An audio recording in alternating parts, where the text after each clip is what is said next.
নমস্কার বন্ধুরা, কাব্যকথা চ্যানেলে সবাইকে স্বাগত। আজকের আবৃত্তি বিশ্বকবি রবীন্দ্রনাথ ঠাকুরের লেখা কবিতা প্রশ্ন। মানুষের অন্যায়, যুদ্ধ আর নীরবতার বিরুদ্ধে এই কবিতা আজও সমান প্রাসঙ্গিক। নতুন বন্ধুদের কাছে অনুরোধ জানাবো চ্যানেলটি সাবস্ক্রাইব করে পাশে থাকার জন্য। ভগবান, তুমি যুগে যুগে দূত পাঠাইছ বারে বারে দয়াহীন সংসারে।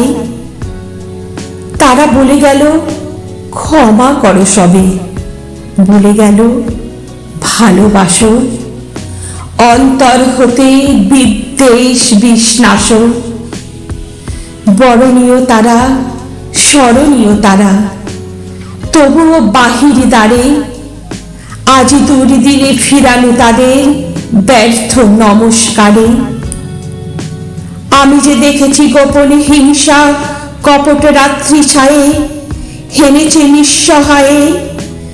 আমি যে দেখেছি প্রতিকারহীন শক্তের অপরাধে বিচারের বাণী নীরবে নিভৃতে কাঁদে।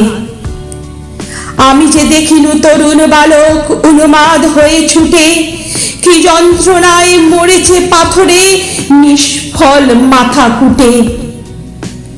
কণ্ঠ আমার রুদ্ধ আজিকে বাঁশি সঙ্গীত হারা, অমাবস্যার কারা লুপ্ত করেছে আমার ভুবন দুঃস্বপনের তলে।